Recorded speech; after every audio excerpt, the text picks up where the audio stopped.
సామాన్యమైన స్థలంలో ఉంది. దయచేసి మర్చిపోకండి. చాలామంది అంటారు, నేను కానీ రాజభవనంలో పుట్టి ఉంటే, రాకుమారిలాగా పుట్టి ఉంటే అప్పుడు ఒక స్త్రీ చేతికి అప్పగిస్తానన్న ప్రాఫెసీ వాళ్ళకు వర్తిస్తుంది, కానీ నాకెందుకు వర్తిస్తానే సాకులు చెప్పేవాళ్ళం.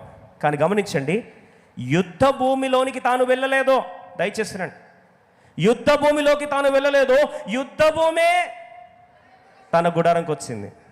అవునని వాళ్ళు చేతండి. చాలామంది ఫీలింగ్ ఏం తెలుసా, దేవుడు నన్ను యుద్ధ భూమికి తీసుకెళ్తే అప్పుడు ఏం చేస్తా, చూపిస్తాను నా తడక. యుద్ధ భూమికి తీసుకుపోవడం కాదు, దయచేసి రండి. You will never find your calling only will find you. నీ పిలుపు నువ్వు వెతుక్కుంటూ వెళ్ళాల్సిన అవసరం లే, పిలుపే నేను వెతుక్కుంటూ వస్తుంది.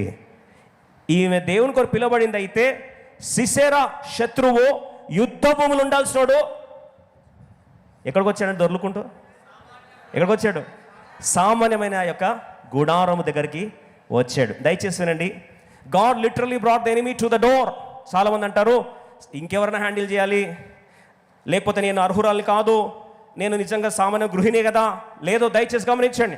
ఒక మాట అడుగుతాను, నిన్ను ఒక సామాన్య ప్రాంతంలో దేవుడు పెడితే ఆ సామాన్యమైన ప్రాంతంలో కూడా అసమానమైన కార్యాలు దేవుని ద్వారా జరిగించునుగాక. ఎస్తేరు 4:14 ఒక సామాన్యమైన అనాథ బిడ్డ. ఎస్తేర్ 4:14 క్విక్లీ. ఒక సామాన్యమైన ఆర్ఫన్ని దేవుడు దేశాలు దాటించుకొని, మరణాలు దాటించుకొని ఇప్పుడు తీసుకొచ్చి ఆ ప్రాంతంలో పెడితే, రండి అందరం కలిసి చదువుకుందాం. నీవు ఈ సమయమందు ఏమీ మాట్లాడక మౌనంగా ఉన్నాడలా యూదులకు సహాయము విడుదలయో మరి యొక్క దిక్కు నుండి వచ్చును కానీ నీవును నీ తండ్రి ఇంటి వారు నశించుదురు. పక్కన పెట్టండి, లాస్ట్ లైన్ చదువుదాం. నీవు ఈ సమయమున బట్టియే రాజ్యమునకు వచ్చితివేమో ఆలోచించుకోమని చెప్పండి. You have come for a time as this, for a place like this. ఈ ప్రాంతంలో వచ్చావంటే ఒక కారణ జన్మురాలిగా దేవుని ఉద్దేశపూర్వకంగా వచ్చావో అని ఎప్పుడైతే మొర్దెకై వచ్చి ఎస్తేరుకి చెప్పాడో, దయచేసి రండి, ఎవరు కూడా యాయేలుకి ఎవరు కూడా చెప్పలే. యాయేలుకి వచ్చి ఎవరు కౌన్సిలింగ్ క్లాసు చెప్పలే. కానీ తను అంటున్న మాట ఏంటంటే, బహుశా నన్ను దేవుడు ఈ గుడారంలో పెట్టాడంటే ఈ గుడారంలో దేవుని ఉద్దేశం నా ద్వారా ఏం కావాలి? నెరవేర్చబడాలి. ఈరోజు అడుగుతున్నా, దేవుడిని ఒక కాలనీలో పెట్టాడా?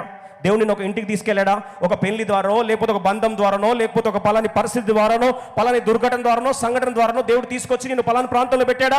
ఈరోజు మరొకసారి జ్ఞాపకం చేస్తున్నా, ఆ ప్రాంతంలో ఉద్దేశం ఉంది కాబట్టే నిన్ను అక్కడికి చెప్పట్లేదేంటంటే తీసుకొచ్చాడు. ఆ రోజు యాయేలుని దేవుని ఉద్దేశం లేకపోతే ఆ గుడారం దేవుడు పెట్టేవాడు. ఎస్తేరు ద్వారా 127 సంస్థానాలు ఉన్న యూదులను కాపాడడానికి దేవుడు ఉద్దేశం లేకపోతే దేవుడు ఎస్తేర్ని ఆ పవర్ఫుల్ పొజిషన్ తీసుకోవేవాడు. దావీదును దేవుడు ఆ రోజు కారణ జన్ముడుగా ఎలాలో గొలియాతు లాంటి వ్యక్తిని హతమార్చడానికి దేవుని ఉద్దేశం కాకపోతే ఆ రోజు క్యారియర్ బాక్స్ తీసుకొని ఆ ప్రాంతానికి దేవుడు తీసుకెళ్లేవాడు. ఈరోజు దేవుని బిడ్డలుగా మనల్ని అపోస్తల కార్యం 1:8 చూస్తే, యాక్ట్స్ చాప్టర్ 1 త్వర చదవండి. అపోస్తల కార్యం 1:8 త్వర చదువుకుందాం. అపోస్తల కార్యము 1:8 చదువుకుందాం. ఆయనను పరిశుద్ధాత్మ మీ మీదికి వచ్చినప్పుడు మీరు శక్తి నొందెదరు గనుక మీరు యెరూషలేములోను యూదయ సమరయ దేశంలో ఎంతంచటను బూది గంతల వరకు నాకు సాక్షులై.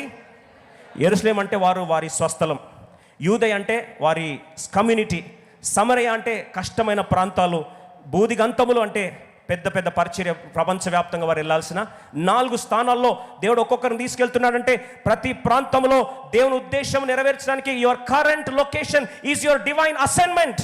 దేవుడి ప్రస్తుతం ప్రాంతం తీసుకొచ్చారంటే అక్కడ దేవుడిని ఒక కారణంతో దేవుడు ఆ ప్రాంతానికి తీసుకెళ్ళాడు. కొన్నిసార్లు డౌట్ రావచ్చు, నేనేంటండి పోయి ఇట్లాంటి చెత్త కుటుంబంలో వచ్చి పడ్డాను, పెళ్ళైనలోకి ఈ క్వశ్చన్లు ఉంటాయి. నేనేనండి పోయి ఇట్లాంటి ఉద్యోగంలో చెత్త ఉద్యోగంలో వచ్చి పడ్డాను, పోయి ట్రాన్స్ఫర్ చేసి తీసుకొచ్చి దరిద్రం తీసుకొచ్చి ఇడబడేశారు. Why am I in this stupid job? Why am I in this stupid boss? Why am I in this family? Why am I in this city? అసలు why am I in this place అంటే God's global positioning system has brought you to so and so place because God has prophetically positioned you in that place.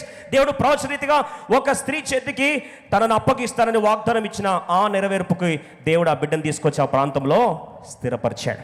You may be a teacher in the classroom, you may be a doctor in the hospital, you may be a housewife in a house, a normal house. You may be a businesswoman or a businessman in the office, and you may be a mother in the house. ఇంట్లో ఒక తల్లి కావచ్చు, ఒక భార్య కావచ్చు, నువ్వు ఎవరైనా కావచ్చు. ఒక ప్లేస్కి దేవుడిని తీసుకొచ్చాడంటే దయచేసి గమనించండి, యుద్ధ భూమిలో ఉండాల్సిన వారిని, యుద్ధ రంగంలో ఉన్న వారిని, యుద్ధాలను తీసుకొచ్చి ఇంటి ముందు తీసుకొచ్చాడా?